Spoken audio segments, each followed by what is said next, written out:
अल्लाह अल्लाह सैयदा फातिमा कहने लगी मेरे सरताज मैं इजाजत लेने आई हूँ। कहा किससे क्या इजाजत लेने आई हो? कहा मेरे सरताज मैं अपने अब्बा के घर जा रही हूँ। फातिमा बोली अब्बा जान के घर जा रही हूँ। हजरत अली बोले फातिमा अब्बा जान के घर क्यों जा रही हो, जरा इतना बता दो। सैयदा फातिमा ने कह दिया मेरे सरताज मैं आपकी शिकायत करने अपने अब्बा जान से जा रही हूं। शिकायत करने। अल्लाह, हजरत अली की आंखों में आंसू आ गए, आंखें छलक गई। कहने लगे फातिमा मेरे नबी से शिकायत करोगी और वो भी मेरी, और वो भी नबी की बेटी शिकायत करेगी? कब फातिमा तुम मेरी शिकायत करने के लिए इजाजत लेने आई हो? फातिमा जब तुम मेरे घर में रही 3 दिन भूखी रही, मैं चाहता था मेरी फातिमा मुझसे कुछ मांगे, मगर तुमने कुछ नहीं मांगा। सूखी रोटी खाई, कुछ नहीं मांगा। एक एक जोड़ी कपड़े पहने, कुछ नहीं मांगा। कपड़े फट गए उसमें पेमद लगाया, कुछ नहीं मांगा। मगर फातिमा आज तुम मुझसे मांगने आई तो वो भी मेरी शिकायत के लिए इजाजत।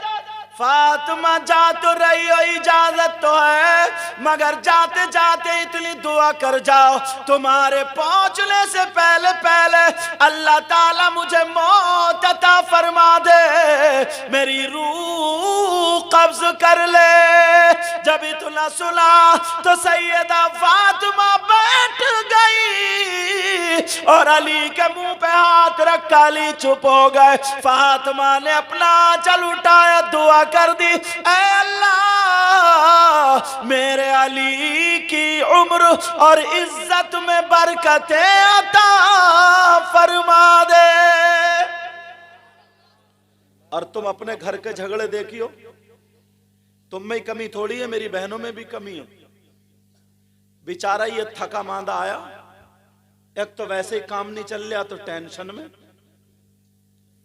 बाज तो इतना बदतमीज है, टेंशन में शराब पी लेता। इससे को गू क्यों नहीं खा लेता तू टेंशन में? वो भी तो घोड़े का मुंह है, पेशाब जैसे नापाक है वैसे शराब नापाक।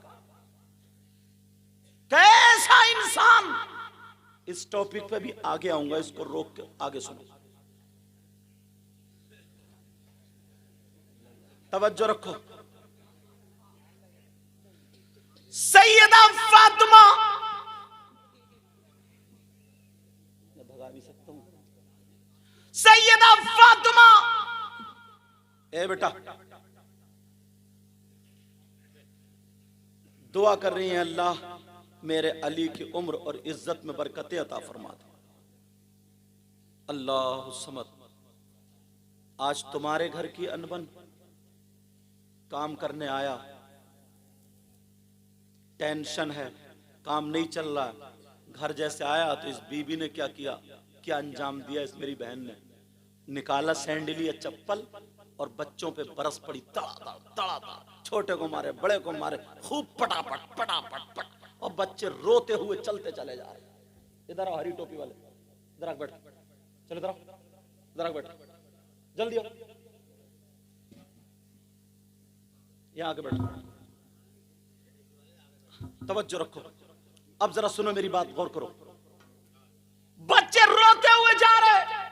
अब क्या हुआ तुम जानते हो प्यारे, इस्लाम कैसे हम तक पहुंचा? इस्लाम कैसे, असल में तुम्हारी आदत बिगाड़ दी हम लोगों ने। तुम्हें चुटकुले सुना सुना के, हंसी मजाक की बातें कर करके तुम्हारी आदत खराब कर दी है। तुम्हारी आदत वही बन गई है, अच्छी बातें सुनने के तुम आदी नहीं हो। किसी के घर अगर बेटे का इंतकाल हो जाता ना, उस बाप से कहियो कि तू ठिट्टे मार के दिखा। अगर किसी की माँ का इंतकाल हो जाए, उस बेटे से कहियो कि हंस के दिखा। किसी के माँ बाप का अगर इंतकाल हो जाए तो उसकी औलाद से कहियो कि तू ढोल बजा के दिखा, तो पता चल जाएगा। इमाम हुसैन पाक करबला में शहीद हुए। तुम्हें मालूम है आज हम इतनी नस्लों के बाद सैयद है, इतनी नस्लों के बाद सैयद हैं, लोग हाथ चूम रहे हैं। वो डायरेक्ट सैयद थे, उनके बच्चे सामने कट रहे थे, उनके बच्चे घोड़ों की टापों के नीचे रौंदे जा रहे थे, उनके घरों से खेमे उजाड़े जा रहे थे, 6-6 महीने के बच्चों के हलकूम पे तीर चलाए जा रहे थे। तुम्हें क्या मतलब है? तुम तो बस 10 मुहर्रम निकला, ढोल बजाना शुरू कर दिए, नाचने खेलने कूदने शुरू कर दिए। तुम्हें क्या मतलब निकला? लड़की और लड़के मोबाइल लेकर के, मैं सोच रहा था पुरानी तकरीर ना करूं, लड़की और लड़के लेकर के मोबाइल जलेबी खाने के लिए करबला शरीफ में जा रहे हैं, सोट बताशों पे लड़ने जा रहे हैं, समझे? यहां तक के बिसात खाने की दुकानों पे इधर आधर 1 साल से इंतजार होता 10 मुहर्रम के मेले का। डूब जाना चाहिए शर्म के मारे, डूब जाना चाहिए शर्म के मारे। 10 मुहर्रम को हुआ क्या था? इमाम हुसैन पाक के बच्चे शहीद हुए, लेटे थे। तुम इंजॉय करते हो, जिसके घर पे फूटती है उसे ही पता चलता, उसे ही जानते हो इस्लाम कैसे हम तक पहुंचा है। आज हमने अगर इन बच्चों को आजाद कर दिया ना, तो एक दिन वो होगा, ये बच्चे किसी की मोटर खोलेंगे, ये बच्चे किसी का नल खोलेंगे, ये बच्चे, अरे लड़के तो लड़के, अपने घर में हम झांक करके देखे, लड़कियां मोबाइल चला रही हैं लड़कियां। अब इस बाप से पूछो कि लड़की का कौन सा ऐसा रिश्तेदार है जो मोबाइल चलाने के लिए दे दिया है? कौन सा ऐसा इसका ठेकेदार है जो मोबाइल पे बात करने के लिए दे दिया है? समाज में सर उठाने के लायक नहीं है। अरे वो इस्लाम के शहजादे थे जिन्होंने कुर्बानियां पेश की थी और जिनके हाथ में इस्लामी झंडे थे और सामने दरिया था, मगर वो नहीं डरे थे। उन्होंने यही कहा था, दस तो 10 दरिया भी न छोड़े हमने, बेरे जुल्मात में दौड़ा दिए घोड़े हमने। नारे तकबीर, नारे रिसालत, नारे गौसियत। ऐसे भी लोग अल्लाह अल्लाह रोते हुए हमने देखे।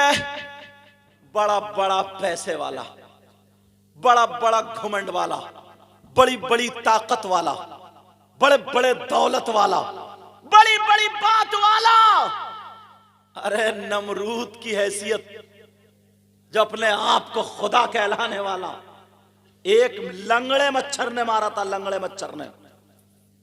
हैसियत तो देखो लंगड़े मच्छर ने।